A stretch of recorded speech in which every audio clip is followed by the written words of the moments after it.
हम सब जानते हैं कि यह दुनिया फानी है और खुद हम भी, लेकिन फिर भी लालच, हसद और तकब्बुर हमारे दिलो दिमाग पर हुक्मरानी करते हैं। अगर किसी हादसे की वजह से हमें थोड़ा सा भी इख्तियार मिल जाए तो दूसरों को हम यूं देखते हैं गोया मखलूक ही वो कोई दूसरी हो। तारीख हमारे सामने तकब्बुर से भरे फिरौनों की इबरतनाक दास्तानें लिए खड़ी है, लेकिन फिर भी एक लम्हे को ठहर कर भी हम अपने रवैयों को पहचानने से इनकार करते हैं। लुत्फ की बात यह है कि अक्सर गरूर के बुत दयानतदारी से यह समझते हैं कि उनसे बड़ा इंसान दोस्त शायद और कोई है ही नहीं। तकब्बुर क्या होता है? क्या यह कोई ज़हनी बीमारी है?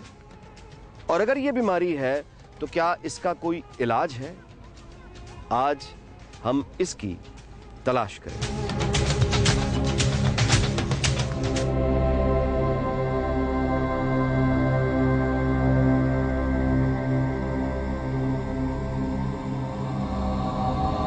तकब्बुर ये है कि आदमी अपनी बड़ाई और खुदनुमाई करे और दूसरों को हकीर और कमतर तसव्वुर करे। इस्लाम इज्जो इनकसारी की तालीम देता है और गरूर से हमें रोकता है। तकब्बुर बहुत बुरी चीज है और तकब्बुर करने वाला अजाब का हकदार बन जाता है। अल्लाह ताला कुरान पाक में इरशाद फरमाता है, और लोगों से बेरुखी न कर और जमीन पर इतरा कर न चल। अल्लाह ताला किसी इतराने वाले शेखी खोरे को पसंद नहीं करता।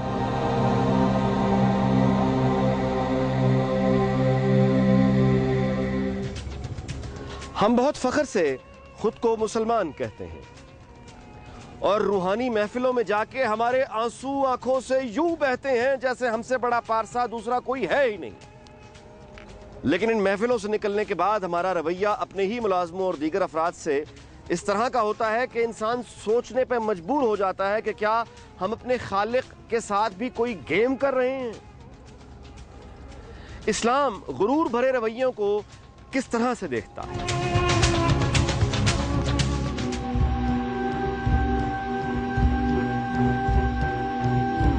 इज्तिमाई जो हकारत हमारे अंदर नजर आती है, ये तकब्बुर का नतीजा है, परेशानियों का नतीजा है, लाइल्मी का नतीजा है, जहालत का नतीजा है? हाँ, इसे लाइल्मी तो हम नहीं कह सकते। असल में इसकी वजह तो तकब्बुर ही है। और जहालत को भी इस्लाम ने, कुरान ने बड़े अच्छे अंदाज से डिस्कस किया है कि जहालत का माना ये नहीं कि बंदा जानता नहीं है। जहालत का माना ये है कि पढ़ा लिखा है लेकिन उसके ऊपर जाहिलाना रवैया गालिब आ गया। आप देखें, हमारे बहुत सारे मुक़्तदिर लोग हैं, बड़े असबाब इक़्तिदार हैं। किसी जगह किसी पुलिस वाले ने अगर कानून की पासदारी की है आवाम के लिए और उसकी जद में एक साहिब सरकार के आदमी आ गए, उन्हें सब कवानीन का पता है, वो कवानीन बनाते हैं, लेकिन उनका रवैया ऐसा मुतकब्बिराना होता है जैसे हमसे किसी ने ये हिम्मत और ये जसारत क्यों की कि जनाब हम कानून की पाबंदी करें। तो ये असल में इसके पीछे वो तकब्बुर की नफ्सियात हैं कि हम बरतर हैं, हम आला हैं, हमसे कोई पूछ नहीं सकता। तो उसके नतीजे में मुआशरे में इंतशार पैदा होता है। ख़ुद अल्लाह ने फरमा दिया, वलक़द कर्रमना बनी आदम, हमने इंसान को बहैसियत इंसान इज़्ज़त वाला बनाया। और तकब्बुर उसकी बिल्कुल मनफी चीज़ है। बल्कि इस्लाम में तो ऐसे तक रवैये हैं कि किसी के अमल की वजह से उसको हम ज़ाहिरी तौर पर सिर्फ इतना कह सकते हैं कि इसका ये अमल बुरा है, बाकी ज़िंदगी के रवैयों में शायद वो हमसे बहुत बेहतर। इसी तरह मखलूक है जितनी, हत्ता कि जो जानवर है, हदीस है बुखारी शरीफ की कि एक औरत जिसका किरदार अच्छा नहीं था लेकिन उसने महज एक बिल्ली को पानी पिलाने की वजह से अल्लाह ताला ने उसकी मग़फ़िरत फरमा दी। यानी तकब्बुर से हटकर जब इंसान दोस्ती और अल्लाह का खौफ आ जाता है तो फिर इंसान तो इंसान रहे, इंसान जानवरों का भी तहफ़्फ़ुज़ करता है।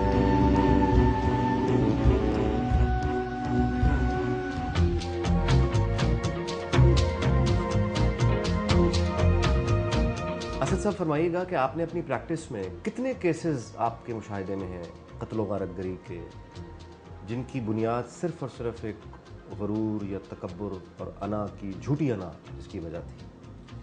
देखिए, जहाँ पे आज जहाँ बैठ कर बात करें, लाहौर एक पुरानी हिस्ट्री का शहर है और पुरानी जो फैमिलियाँ सेटल्ड हैं लाहौर में, बेशुमार वाक़यात ऐसे हैं कि जो गुरूर व तकब्बुर की बिना पे दो ग्रुप बन गए सोसाइटी के अंदर।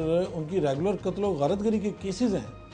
जैसे ये माजा सिख और शेख असगर पार्टी थी, तो इनमें कोई ज़मीन जायदाद का झगड़ा नहीं था, गुरूर तकब्बर की बात थी। एक पार्टी कहती थी मैं हूँ और मेरे आगे कोई भी नहीं बोल सकता, और दूसरा कहता भी मैं हूँ, तुम मेरी मौजूदगी को क्यों नहीं बर्दाश्त करते।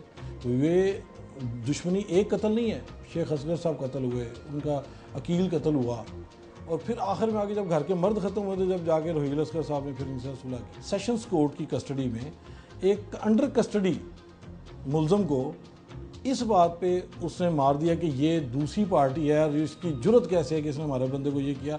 टोकों के वार करके बाजुओं को जिस्म से अलग किया है, पाँवों को अलग किया है। पुलिस देख रही है, लोग देख रहे हैं।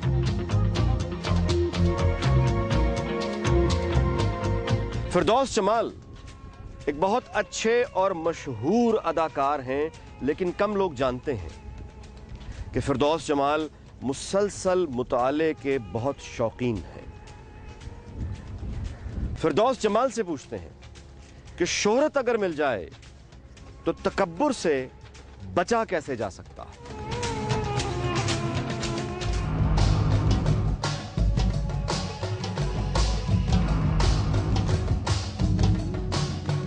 दुनिया भर के शो बिजनेस में ये हमें नजर आता है एक खास तरह का प्राइड, शोहरत और पैसे के साथ। सो इसकी वजह क्या है? ये नेचुरल है, फितरी है, इससे अवॉइड किया जा सकता है? आपका तजुर्बा क्या कहता है, मुशाहिदा क्या कहता है?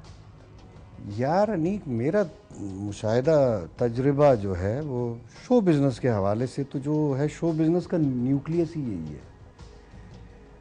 चूँकि इसमें है show business, you have to show yourself, your talent, your potential, your craft, your art. You can not hide it, you have to show it.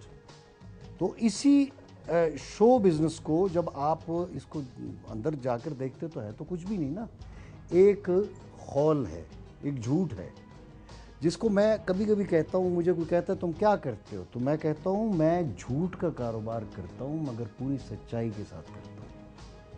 मतलब ये है ना कि अगर आप, ये एक काम है, अब ये मेरी जॉब है, ठीक है, मैंने एक मगरूर आदमी बनना है, मैंने एक बुरा बंदा भी बनना है, एक अच्छा भी बनना है, फरिश्ता भी बनना है, लेकिन इसका मतलब ये नहीं है कि मैं वो हूँ, पर I have to show it.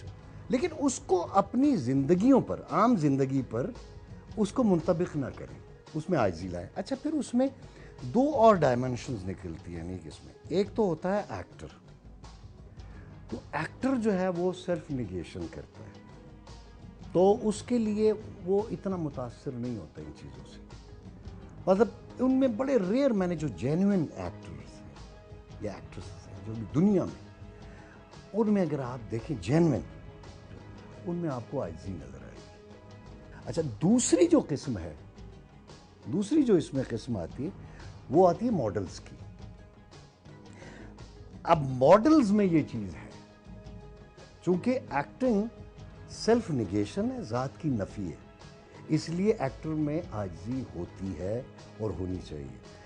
और जो मॉडलिंग है वो है सेल्फ प्रोजेक्शन।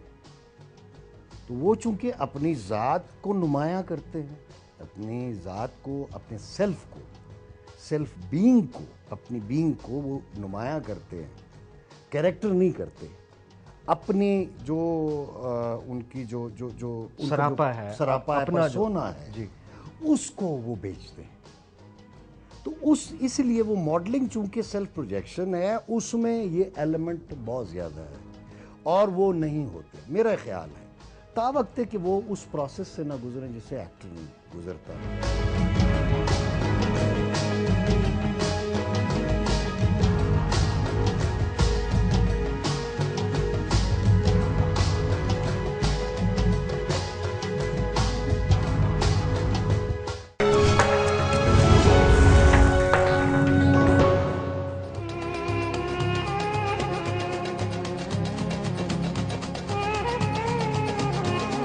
फैशन इंडस्ट्री एक बहुत ग्लैमरस इंडस्ट्री है।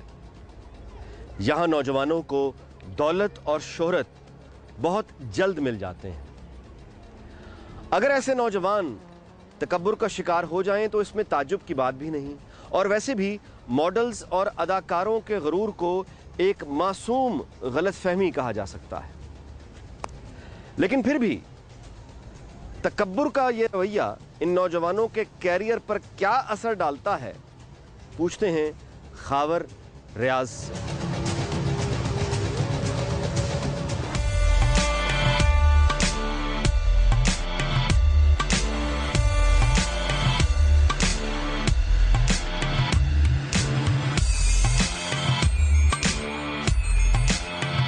मैंने वक्ती तौर पे तो उनको फलते फूलते देखा, फिर वो ऐसे था जैसे दूध उबल के बाहर आता और बाहर आ जाता है और उस पर कोई ढक्कन रखने वाला नहीं होता। ठीक है, ये तो एक अल्लाह की तरफ से होता है।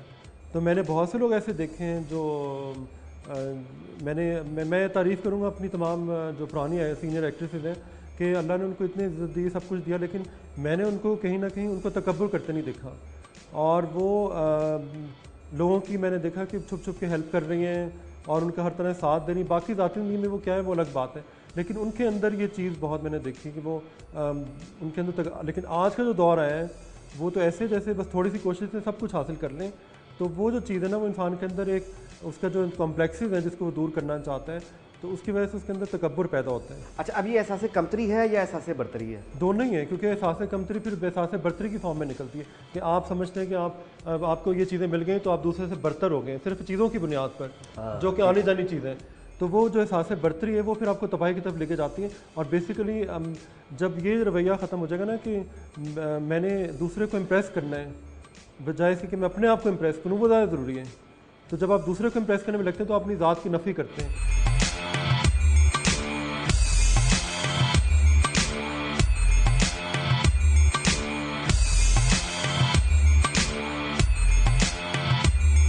सियासी रवैयों में और वकला की आपस की जो इंतखाब है और कशीदगी भी रहती है मुख्तलिफ मतारिब धड़ों में वकला के, यहाँ पे आपको वकला की पॉलिटिक्स में और प्रैक्टिस में अना ज़िद तकब्बुर कहीं नज़र आता है?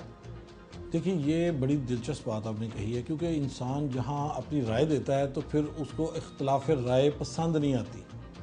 इसी बात से ये चीज़ें आगे बढ़ती हैं। और कई दफ़ा जब लॉजिक ख़त्म हो जाती है तो बंदा कहता है मैं पुराने ख़ानदान, मैं बड़े ख़ानदान, मैं बड़ा डेरेदार, तो मेरी बात को इनकार कोई क्यों करे। यहाँ से होती है और ये बिल्कुल है, एग्जिस्ट करती है। लेकिन फ़र्क ये है कि वकला में ये इस चीज़ का एलिमेंट, चूँकि सबको रिज़ल्ट पता है, लिहाजा चूँकि दूर रिज़ल्ट देखते हैं तो फिर वो उस पर उतना आगे नहीं जाते जितना आर्डिनरी सोसाइटी में जाते हैं। यहाँ इलेक्शन में हर साल ये होता है कि कोई कहता है जी मैंने इलेक्शन लड़ा, दूसरा कहता है भाई तुम बैठ जाओ, इसको खड़ा करते हैं। बिठाने वाला जो होता है वो वज़नी हादसा में तो बिठा देता है और बैठने वाला कहता है चलो अगली दफ़ा इसको करेंगे, लेकिन अना होती है।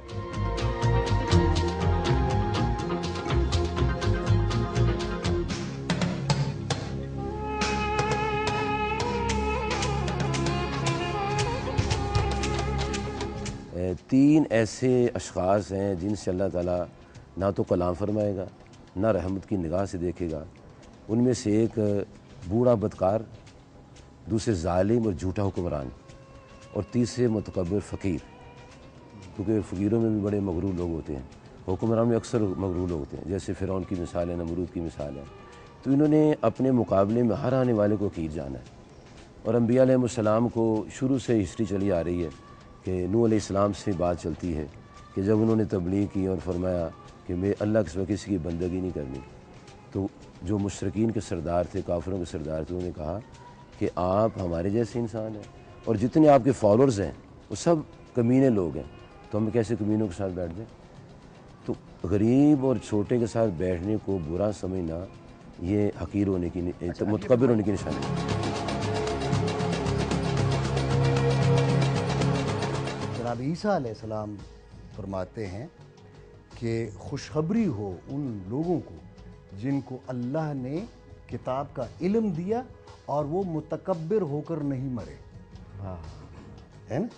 अब गोया कि किताब का इल्म जो है, यानी इल्म जो है वो ज़िद है तकब्बुर की। यानी जिसको किताब का इल्म मिल जाएगा वो मुतकब्बिर नहीं हो सकता, उसमें तकब्बुर गुरूर नहीं हो सकता, वो मुतकब्बिर होकर नहीं मरेगा। लेकिन यहाँ पे दूसरा सवाल कि अज़ाज़ील, जिसके मतलब इज़्ज़त वाला, और मलाइका के उस्ताद भी अज़ाज़ील, उसके पास भी बड़ा इल्म था, लेकिन तकब्बुर आया, रांदे दरगाह हुआ, इबलीस नाम हो गया, शैतान कहलाया। इसी तरह अबू जहल जहालत के बाप, वो जहालत का बाप कहलाया, जबकि वो अरब में शायद उस वक्त के जितने भी जय्यद उलमा थे या बड़े बड़े इल्म वाले लोग थे उनमें से एक थे, लेकिन वो जहालत का बाप कहलाया, वो इसीलिए कि तकब्बुर था।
करीम सल्लल्लाहु अलैहि वसल्लम के खलीफा अव्वल ने हज़रत उसामा के जैश को जब रुखसत किया है तो उन्हें फरमाया कि देखो तुम जा रहे हो तो तुमने किसी इंसान को जो जंग में शरीक नहीं है उन्हें मारना नहीं है, जो इबादत गाहों में बैठे हैं उनकी इज़्ज़त का ख्याल करना है, हत्ता कि किसी जानवर तक को नहीं मारना। और फिर आज के हवाले से बड़ी शानदार माहौल के हवाले से बात फरमाई कि तुमने वहाँ के सरसब्ज़ दरख्तों तक को पामाल नहीं करना, क्योंकि जब गुरूर आता है, तकब्बुर आता है, रऊनत आती है तो हर चीज़ को पामाल कर दिया जाता है।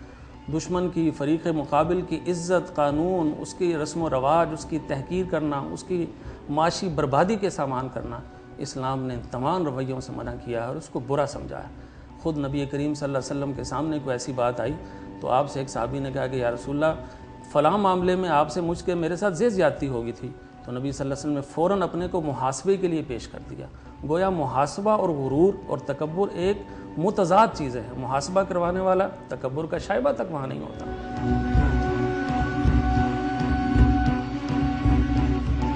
तकब्बुर और एहसासे बरतरी का आपस में क्या रिश्ता है, और क्या एहसासे बरतरी हकीकत में एहसासे कमतरी होता है? पूछते हैं डॉक्टर अस्मा कुरैशी से।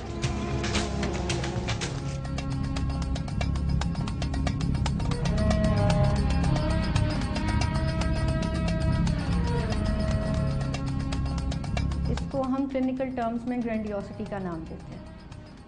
ग्रैंडियोसिटी एक ऐसा रवैया है कि इंसान अपने आप को तमाम लोगों पर बरतर समझता है, अपनी किसी भी सलाहियत, अपनी किसी भी खूबी के हवाले से वो समझता है कि वो अबव ऑल है। ठीक, जब एक इंसान ग्रैंडियोसिटी का शिकार हो जाता है, यानी कि तकब्बुर का शिकार हो जाता है, तो वो दूसरों की तरफ कंट्रोलिंग हो जाता है। वो समझता है कि वो सबसे ज़्यादा बेहतर जानता है, इसलिए लोगों को उसके मुताबिक चलना चाहिए, और अगर कोई उसके मुताबिक नहीं चलता तो वो उनकी तरफ एग्रेसिव हो जाता है, और अगर कोई उनकी तरफ एग्रेसिव होता है इन रिएक्शन तो वो उन्हें स्नब करता है। जब किसी दूसरे को तकब्बुर के शिकार में जो भी इंसान होता है जब स्नब करता है तो उस वक़्त उसे बहुत ज़्यादा एक रिलैक्सेशन मिलती है, उसका तकब्बुर, उसकी ग्रैंडियोसिटी को सेटिस्फैक्शन मिलती है by snubbing others. By snubbing others.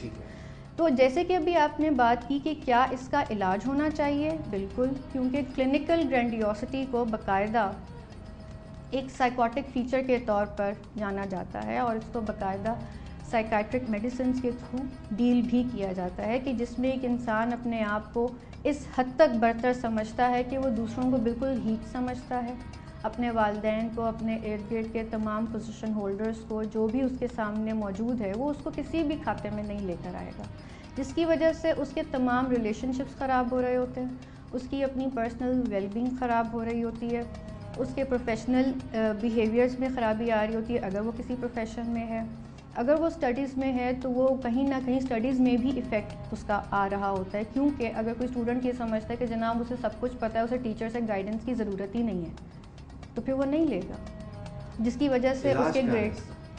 इसके इलाज में मेडिसिन भी शामिल हैं। अगर क्लिनिकली डायग्नोज्ड है ग्रैंडियोसिटी और साइकोटिक फीचर के तौर पर इसको डायग्नोज अगर किया गया है तो ये बाकायदा साइकाट्रिक मेडिसिन के थ्रू इसको डील किया जाता है और काउंसलिंग के ज़रिए भी इसको डील किया जाता है, कि एक इंसान की शेम पर काम किया जाता है, क्योंकि तकब्बुर के पीछे, ग्रैंडियोसिटी के पीछे उसकी शेम कार फरमा है, टॉक्सिक शेम, कि एक इंसान अपनी किसी कमी कमज़ोरी की इतनी शिद्दत से चुभन महसूस करता है कि उस चुभन को ओवरकम करने के लिए वो एग्जैजरेटेड बिहेवियर्स में चला जाता है।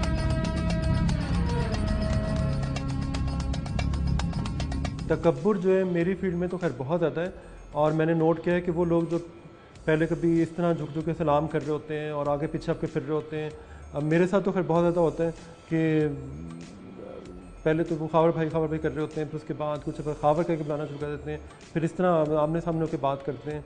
तो जैसे उन्होंने कोई स्टेजेस तय किए हैं और उन स्टेजेस शायद वो समझते हैं कि वो उन स्टेजेस तय करने का मतलब है कि साथ में आपने रवैया भी ऐसा रखना है, विच इज़ रॉन्ग। मैं अब जहाँ तक अपनी बात करूँगा, मेरे जिन लोगों ने मेरी बुनियाद रखी थी, बेशक उन्होंने दुनिया के साथ बुरा किया या अच्छा किया, लेकिन मैं आज भी उस बुनियाद पे उनके आगे एक लफ्ज़ नहीं बोलता, क्योंकि मुझे ये होता है कि ये वो बंदा है जिसने बुरे हालात में मेरा हाथ पकड़ा था।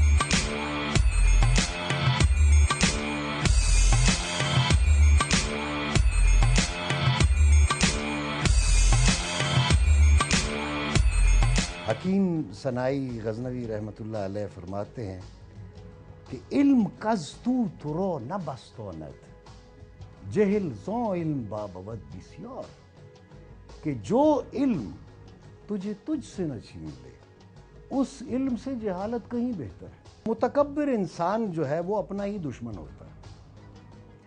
मसलन अगर वो उसके पास इख्तियार है, ताकत है, दौलत है, शोहरत है, तो लोग उसकी ताकत से डर के या मरूब होके वक्ती तौर पर उसकी कुर्बत तो हासिल करने की कोशिश करेंगे, लेकिन अंदर से उससे नफरत करेंगे। ये एक इंसानी फितरत है कि मुतकब्बिर इंसान चाहे वो कितना ही बड़ा क्यों ना हो, लोग उससे मोहब्बत नहीं कर सकते।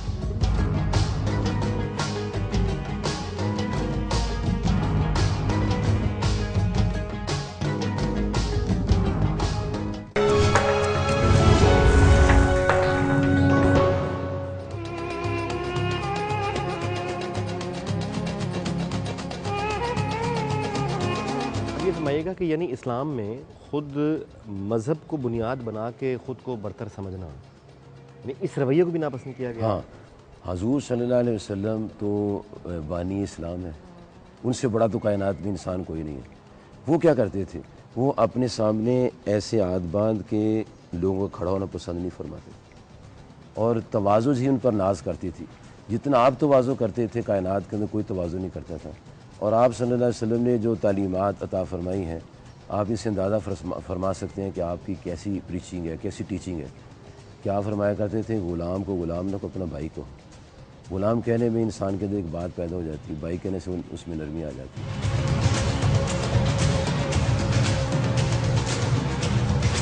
सेंस ऑफ अचीवमेंट होती है ना किसी नेशन में, और इसकी बिना पे कहते हैं हमें लोग माने, ये एक चीज़ है।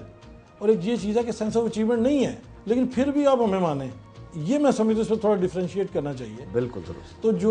तो हमारे हिस्ट्री उठा के देखें कि जब तक मुसलमान की भी एक हिस्ट्री है कि जब वो खुद जंगी हालात में रहे और सारा अपनी मनवाते थे अपना बात, तो लेकिन अपना किरदार भी उनका साथ था। सेंस ऑफ अचीवमेंट नहीं है, नहीं है, हम इन्वेंट कुछ नहीं कर सकते हम, लेकिन तकब्बुर फिर भी है। अब देखिए ना, अल-राज़ी का नाम लेके आइंस्टाइन के मुकाबले में अपने मुसलमान साइंटिस्ट का नाम ले सकते हैं तो फिर चलाएं। वो बेचारा बुजुर्गों के बाद हमने किया कुछ नहीं है, लेकिन हम फिर भी कहते हैं हमें लोग हमसे माने और हमें उनसे डरें, और हम वो चीज़ नहीं है जब तक हमारे अंदर भी कोई क्वालिटी ना हो।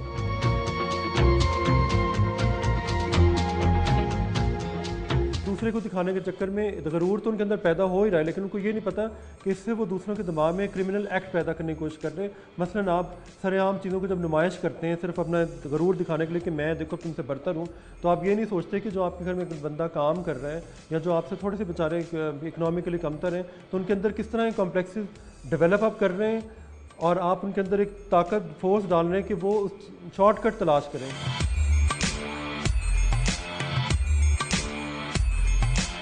कमतरी और एहसास बरतरी में फ़र्क क्या होता है?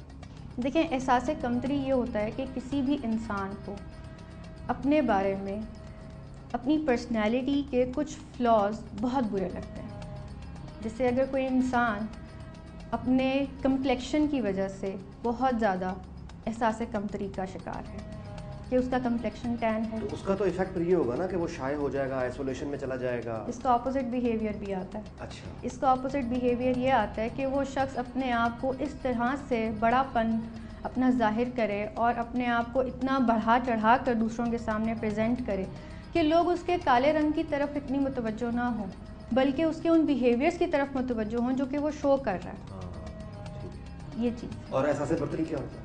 एहसास बरतरी ये होता है कि आपको अपनी रियल अचीवमेंट पर फ़ख्र है, रियल अचीवमेंट पर। एहसास बरतरी जो है असल में इसके पीछे भी कहीं ना कोई एहसास कमतरी कारफरमा होती है, लेकिन उसको आप पॉजिटिवली चैनलाइज करके एहसास बरतरी में कन्वर्ट कर देते हैं।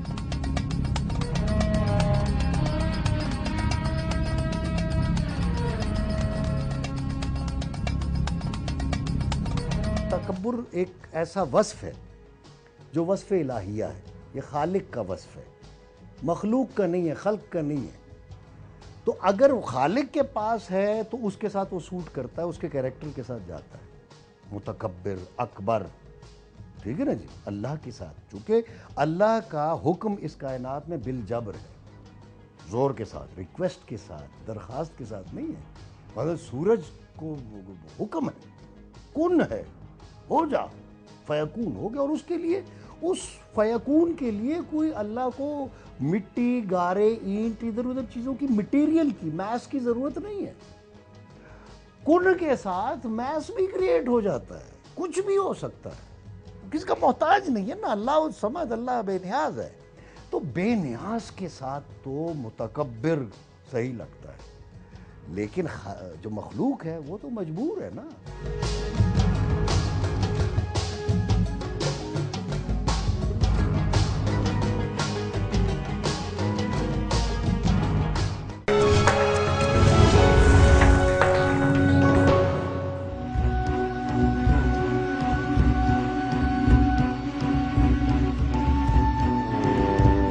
ज़ात का असीर बन जाता है, अपनी ज़ात के अलावा उसे कुछ नज़र नहीं आता। मैं और मैं की तकरार, उससे माशरे के अंदर बहुत तज़ादात जन्म लेते हैं और एक दूसरे के साथ बुग़्ज़, हसद का रवैया जन्म लेता है। नफ्सियाती बीमारियां पैदा होती हैं, टेंशन मज़ीद आती है, स्लीपिंग डोज लेनी पड़ती हैं। एक घर के अंदर अफराद हैं लेकिन वो एक दूसरे को पसंद नहीं करते। कहता है इसने मेरी बर्तरी को माना क्यों नहीं। उस बर्तरी की वजूहात नहीं होती, असल बर्तरी तो वो है जो दिलों से तस्लीम करवाई जाए, जो दिलों को फतेह कर ले, वही फातिह ज़माना।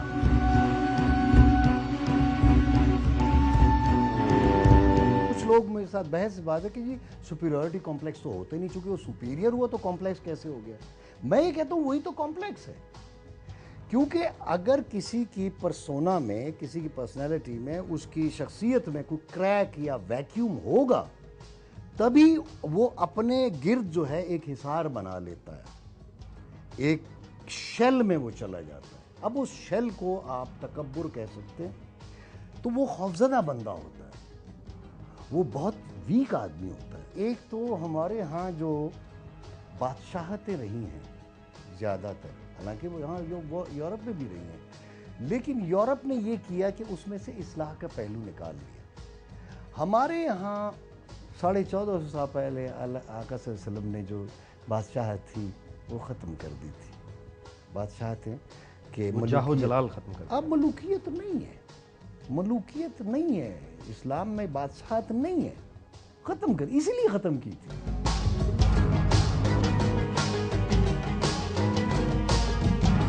नबी सल्लल्लाहु अलैहि वसल्लम फरमाया कि जितने मुतकब्बिरीन हैं क़यामत के दिन ये चूंटी की तरह होंगे। शक्लें उनकी इंसानों की तरह होंगी, लेकिन चूंटियों की तरह ये वहाँ मैदान में होंगे और पाँव में मसले जा रहे होंगे और इनके उस अमल की उनको सज़ा मिल रही होगी। अब वो अगर तो ईमानदार है और ईमानदार होने के नाते से वो ये तकब्बुर कर रहा है, अब उसके दो बात, एक ईमान आ गया, एक तकब्बुर आ गया। ईमान तकाज़ा करते बख्शिश का, तकब्बुर तकाज़ा करते सज़ा का। तो रब्बे कायनात कादिर मुतलक है, चाहे तो पहले सज़ा दे के उनको जन्नत भेजे, चाहे जैसे उसकी मर्ज़ी है। इस पर हम अल्लाह से कुछ बात नहीं कर सकते, लेकिन उसको उसके अमल की सज़ा मिलेगी कि उसने दूसरों को हकीर जाना है और दूसरों के लिए उसने खराबी पैदा की है।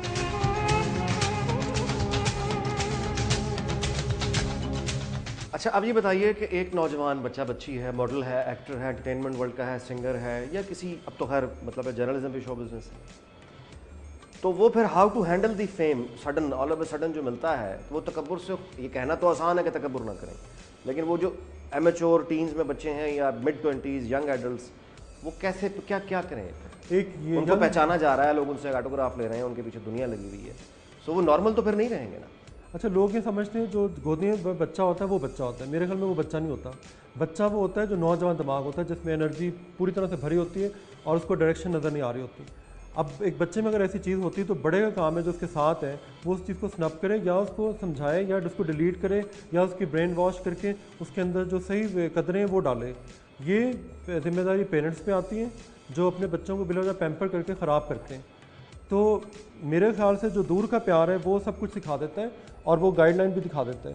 तो ज़रूरत इस बात की है कि या तो अब मैं एक नौजवान को नहीं समझा सकता, नौजवान को सिर्फ एक माहौल समझाता है या उसके साथ जो उसका उस्ताद खड़ा है या माँ बाप खड़े हैं या कोई अच्छा दोस्त खड़ा है वो उसको समझा सकता है। कई दफ़ा ऐसा होता है आप बुरे पीरियड से गुजरते हैं, फिर आप कहते हैं मुझे किसी ने समझाया क्यों नहीं, क्या मुझे कोई समझाने वाला नहीं था।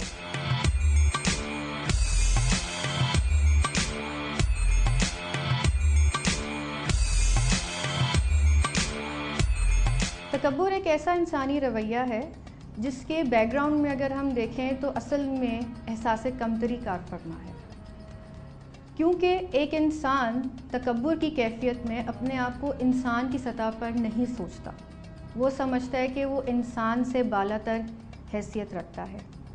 वो अपने आप को समझता है कि वो मास्टर ऑफ ऑल ट्रेड्स है। वो समझता है कि वो दुनिया भर में हर चीज़ के बारे में सबसे ज़्यादा जान परख रखता है। वो ये समझता है कि सिर्फ वही एक ऐसा शख्स है जो कि तमाम मामलात को सीधा कर सकता है, उसी के अंदर ये सलाहियत है। लेकिन उसकी ये जो अपने बारे में अप्रोच है, ये दरअसल पीछे से अगर हम बैकग्राउंड देखें तो आती है एक ऐसे डायनामिक की तरफ से कि एक इंसान को अपनी फ्लॉज़ के बारे में शदीद किस्म की एक फीलिंग होती है। वो अपने बारे में इनएडिक्वेट फील कर रहा होता है अपने किसी पर्सनालिटी फ्लॉ के बारे में, और अपने उस पर्सनालिटी फ्लॉ के इनएडिक्वेट होने की वजह से वो उसको ओवरकम करने की कोशिश करता है, अब कुछ एग्जैजरेटेड बिहेवियर्स के ज़रिए। अच्छा, लेकिन इसमें देखना यह है कि जो बादशाहों का तकब्बुर होता है, एक हुक्मरान का तकब्बुर है, वो एहसास कमतरी तो नहीं हो सकता। देखें, तकब्बुर में और अपनी पोजीशन को इस्तेमाल करने में फ़र्क है। जहाँ हम तकब्बुर की बात करते हैं तो तकब्बुर एक वो रवैया है कि एक इंसान अपने बारे में उन चीज़ों पर बिलीफ रखता है और तकब्बुर रखता है जो कि असल में उसके साथ मौजूद नहीं है। बादशाहों का जो तकब्बुर है, उनके पास एक एंटाइटलमेंट है, वो रूलर्स हैं, वो एम्परर्स हैं।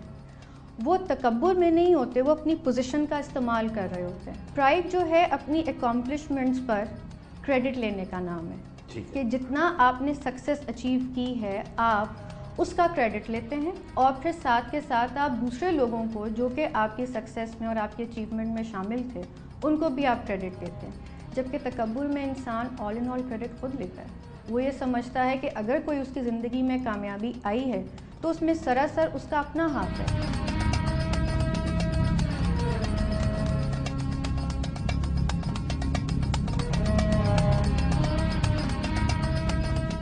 तकब्बुर क्या होता है, इसकी तलाश हमने की।